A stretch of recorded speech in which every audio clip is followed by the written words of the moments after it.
down there? Depression, death and a plethora of ghosts await us as we return to Cheshire. Never come an investigation of me, guys.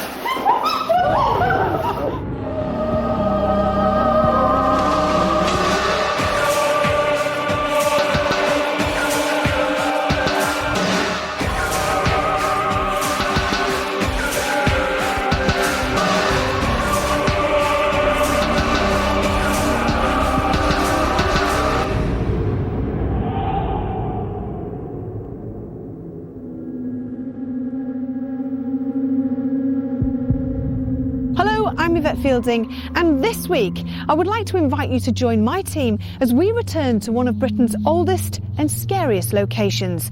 Welcome to Most Haunted and the mansion, Tatton Park.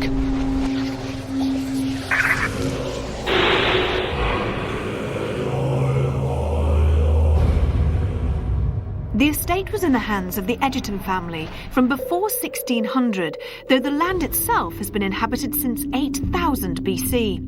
The present edifice stands on the site of John Egerton's original house dating from the late 18th century.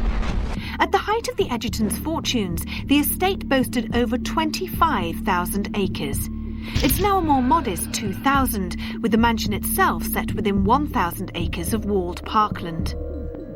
It passed to the National Trust in the late 1950s on the death of Maurice, the last Lord Egerton.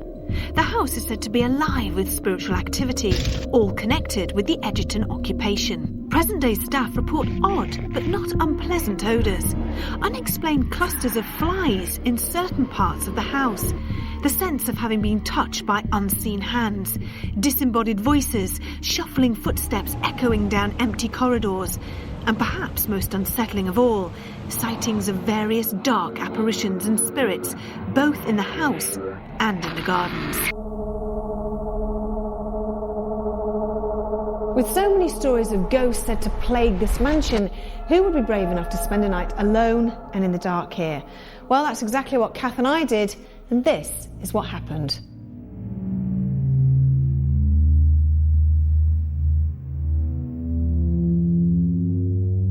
What's the matter? What's the matter? I thought I heard a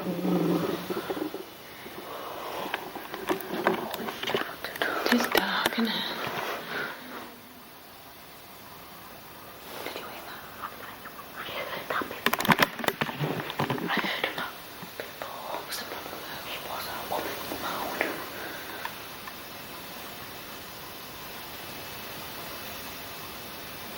There's that. Listen. Can you hear it? No, it's talking. There's nobody here, is it? Is there anybody here? It's a picture. They're scary, aren't they? Yeah. Oh, God. Are you really scared? What's that? I heard a clink in there. That's the library, isn't it? Is it? Yeah. Oh, shit. Why do I have to go first? Because you've got the camera. Don't you think we're being brave, me and you? No. Why are you tiptoeing around? What was that? I don't know. That's another moan. Is it a moan? Yeah, that's two moans I heard.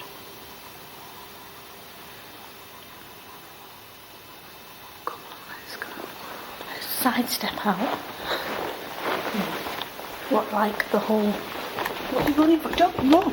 Oh, What are you doing? I'm just trying to get us Yeah, I out. know we are to run. No.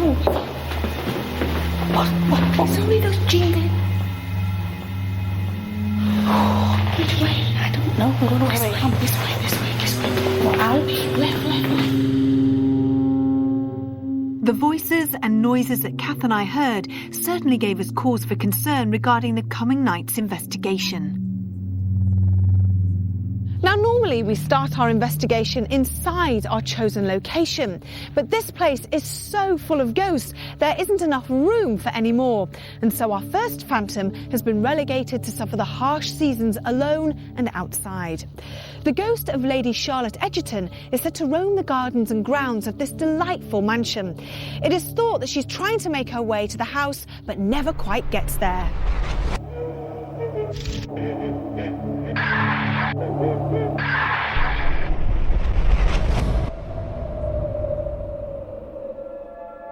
The main haunting in the library centres around this area. After setting these chairs and retiring for the evening, the owners come down in the morning only to find them rearranged, as though a nightly game of chess had been played by a group of unseen phantoms.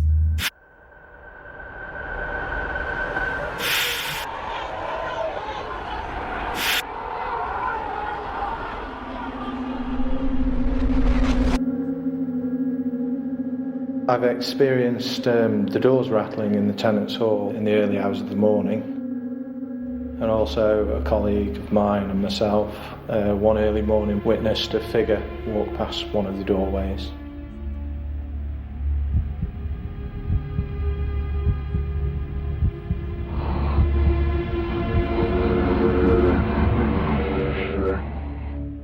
After the death of her two eldest sons, one in infancy and one in his 20s, Lady Anna was struck down with severe depression, making her a very stern woman indeed, which affected everybody around her. She would have spent many melancholy hours here in the Lemon Room and next door in the Chintz bedroom. And some believe she's still here, as the rug by this fire seems to move on its own, as though it's being tidied.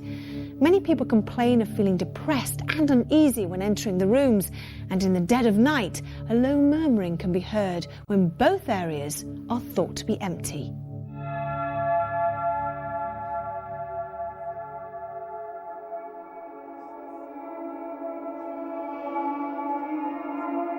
This dining room is the only room to date back to the original dwelling, and so could that be the key to the hauntings that plague it?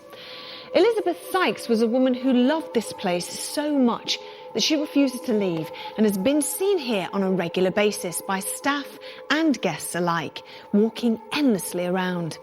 She's also blamed for violently rattling the door. But why? Is she trying to get out, or is something trying to get in? We have 24 hours to find out.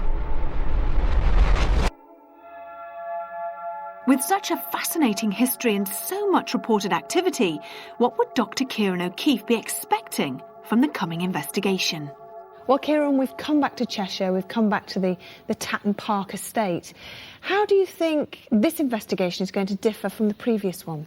Well, already this particular house, as opposed to the old house, is dynamically very different. Any items that are here are all original to the house, and it will start to play on people's imagination a little bit. They'll immediately put themselves in that environment of a very, very old manor house and expect things to be jumping out. One of the phenomena caught here and witnessed here is a door that shakes violently. What do you think can cause that? The first thing I'd be looking for is drafts. Having discounted that, we'd have to make sure that nobody further out in another part of the building has shut a door and caused an internal draft which would make the door move. If we can discount those natural explanations and it still occurs, then it's very interesting and possibly paranormal. Kieran's sceptical misgivings would be put to the test as David Wells began his initial reading of Tatton Park Mansion. It seems a very matriarchal house. It doesn't feel dominated by big, angry blokes. But there's also a woman in a white shift, she's got the skirt. Oh, she's running. Yeah, right. She storms around a lot. She moves very fast, like breakneck speed. I know it sounds like an odd thing to say, but I can almost taste her. I can taste her. She's banging away. I actually feel as if I'm right in her life.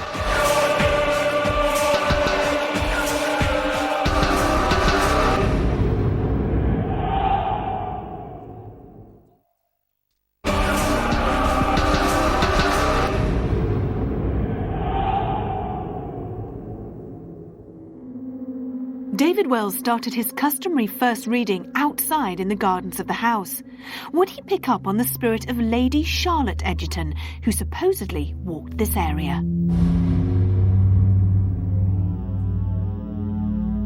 Do you think there is, any ghosts, any presences outside? There's horses and just stuff you would expect to you get all of that residual stuff. But there's also a woman in a white shift, it's a gown, it's not her underwear or anything. And she sort of swishes right up the path towards the house. So she in a hurry, I don't know if she's running, she's got the skirt. Oh, she's running. Yeah, right. Okay. And time period? Probably 1700s.